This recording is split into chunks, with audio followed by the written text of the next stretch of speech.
Welcome to a tutorial about how to model a building that has multiple stories. In this example, I'll be referring to a series of background images that describe a building's multiple stories, such as a first floor and a second floor for a simple two-story house. Maybe some houses have basements, more stories, different split levels, etc. It's often the case that you'll have multiple plans of reference imagery or just multiple designs, and some parts of the floors will relate to each other, other parts will not. But throughout the modeling process, there are some tips to help it stay nice and easy to access the two different floors. Step one is going to be drawing a massing graph for each floor. In this case, I'm going to start by drawing the floor plan really quickly, and then I'll be going around the perimeter of the building here. I like to model at roughly like a 2-inch rounding increment as for a tutorial's sakes here. So 12'4" seems good, 7'6". 11'4". I have zoomed out my camera to a certain extent that allows for 2-inch rounding. So when I'm moving my mouse around, I can confidently expect that the scene is drawing with 2-inch increments. And if things aren't perfect, I can always clean them up later. Then this last button here I know will be aligned to the first point, so I'm holding shift, clicking and clicking. I've now completed a nice perimeter for this floor. I guess I'll quickly also come down and lay out the interior walls. So here we've got ourselves an interior wall. We have another interior wall over here. Same length as this one. Coming back, we've got 2'2", 5'6". We have ourselves a 45-degree wall over here. So I'll get close, but I won't fuss the specific geometry details here. This looks like it's going to come out to match. I'll come across, and then I will just draw these interior walls really quick. So that seems like the wall network for this plan. A common way that I like to check is to select the image and type HI to hide it. This does look like the network of walls I expected. I will now use the rectangle tool and imagine that the floor-to-floor height here is 9 feet. So I'm going to press 9 feet as I'm mousing up the blue direction. That establishes the first edge of my rectangle. I got into this tool by typing RE. Next, I will come around this network and click on every single point. And as I do, I end up making little wall spans between every intersection of walls. I'm doing this mostly to demonstrate the organization of floors. If I were really modeling this building soup to nuts, I would probably also have drawn the thresholds of doors, and then I would have elevated the doors and added the windows. But for now, I'm really only going to focus on walls. As I'm drawing, I have now created planes representing every wall in the first floor of this building. Now this is the next important step. I'm going to drag a selection window around this whole design, selecting from left to right, region cross selects elements. If you fully contain them, they join your selection. Selecting from right to left, cross selects objects. If you cross them at all, they join your selection. But in this case, it doesn't really matter. I'm going to select the entire level, and I'm going to press Ctrl G to group this content together. Once I've done that, this level is acting as a single group. I click once on any member and it selects the whole group. I can use the move tool and it moves the whole group around. If I want to enter this group, I double click any member, and now I can start selecting individual elements. You see the box has become gray, not green. And if there were other objects in the scene, they'd turn a slightly bluish gray, showing that I'm inside a group right now. I press escape to then leave that group. And you can see here that as I hover, it's just a white dashed line. So this first floor has now been grouped independent of the second floor. I can unhide the reference image as well. The next step is where when you're modeling multiple stories, it's very important that the parts that are meant to be lined up vertically actually do line up vertically. And then of course there will be stuff that does not relate from floor to floor, like individual closets and stuff. But in this case, what I'm going to do is grab this image from its corner that I expect will relate to the corner of my massing graph from the model below. I'm going to go hover over the point that I expect it to relate to. Now as I do that, I can start to see line work from the level below coming through on this plan here. The same vertex as in the lower group is kind of showing its face a little bit here.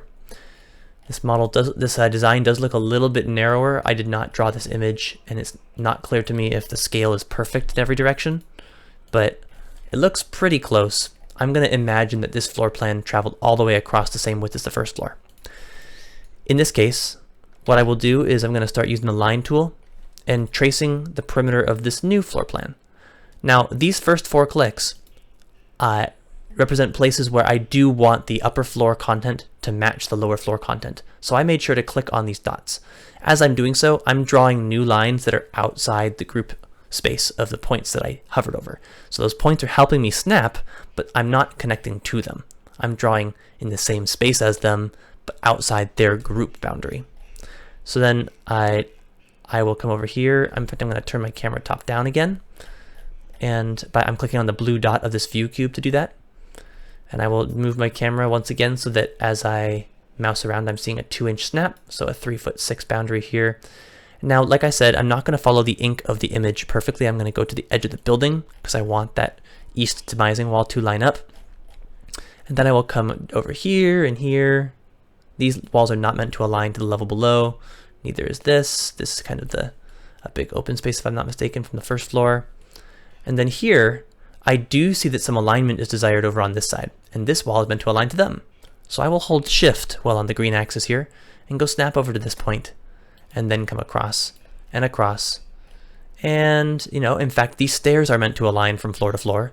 So these 2 points are also very important to keep matched. And then after that, I'm pretty sure I've finished the perimeter of the building. So from here, I can start to make my modeling experience a little bit easier by doing a few things. I could either hide the group and floor plan below, and now I'm left with just my perimeter and my image. One thing I like to do so I can see every level is to use the move tool. I will use the move tool and move this floor some distance away from the upper floor I'm now modeling. 40 feet seems like a safe distance given that the building's width is more like 25-ish. It's 23'8" it looks like. So now this image and this massing graph plane are not competing with any content from the level below. But if I ever want to compare them, I can always just select the image and the group by I clicked and held shift and clicked again, and then I'll use the move tool and scoot it over 40 feet. And each time I do that, I can start to see the buildings stacking up. But when I don't have that condition, I can see into each floor like a little dollhouse. So I'm this far. I think the point's been made, but I'm this far already, so I'm going to finish drawing the second story here. I'm going to come through. I will turn my camera top down and get myself back my 2-inch rounding increment. And then I'll come over here, come down 3'2". Oh, in fact, that by coincidence, my smart rounding drew a line the same length as this point, but in reality, I should have held shift to snap to this point. I will press over here and come up. I will hold shift to match this distance. Come back, come over here, hold shift once again to match this. I think I drew over to this point. So this was a bit of a reckless point drawn by me. I want it to align to this point down here, but I don't think that I actually did that very well. Let me double check. If I draw from here down to there, oh, once again, by drawing with a 2-inch rounding increment, I just happened to choose a place that looked close to the ink's boundary, just like I had done in the past. So I happened to be on a location that's perfectly north-south aligned to this point. But if I had drawn in a very zoomed-in way or something, I very likely would have ended up in a spot that's not aligned. Anyway, I think I can probably connect these. I can draw from here across to here, which is aligned to this point up above, I believe. Actually, no, I don't think it is. This point that I'm hovering over represents the place where the first floor jogs over. And while I believe it's kind of the designer's intent for the weight of this wall to load on that plane, in fact, it looks like this is the bearing wall of the building. So I'm going to make the assumption that this designer meant for this wall to be more centered. And if I were taking the time, I'd go fix it and center it better. For now, I will draw this line and connect it on the more centered location. Hold shift and click, continue holding shift and click. As I do, I'm drawing along green despite mousing over here. I've now completed those little rooms, and I will just draw a little diagonal over here. So I believe now, if I hide this image, I now see all the rooms I was looking for from that network. Oh, I missed a few. I will draw from here to here. I will draw from here to here. Next, I will use the rectangle tool and once again draw a 9-foot plane. I will come up and I will wrap around the building. And I'm clicking on every intersection, not skipping over any, because I find it helpful for the following. Once I've drawn the perimeter, if I have stopped on every point, then the resulting vertical edge here can just be clicked on to pull out another plane. So rectangles can be done with 3 corners or with a 2-click process where you just click along the length of any edge and it begins to extrude a rectangle. So extruding starts to become a faster way to work once you have laid out enough walls of similar height. I'm pressing escape every time I want my chain of walls to end, like now, so that I can begin a new chain. And I target low on every edge, because if I target high, the axial alignments come out from the place that I click. So when I mouse here, it's a very far cry from the location on screen where the red axis would be found. I know I want to snap to this point, and if I start here, then traveling my mouse towards that point becomes a more comfortable experience, where I'm traveling along this red dashed line the whole way. So I like targeting low on walls just as a personal preference. Anyway, this floor plan has now been elevated. No doors, no windows yet, but I can now group this floor as well and then unhide the image. And I can grab either floor, I can move them around, I can hold shift and add the image to my selection, move them around.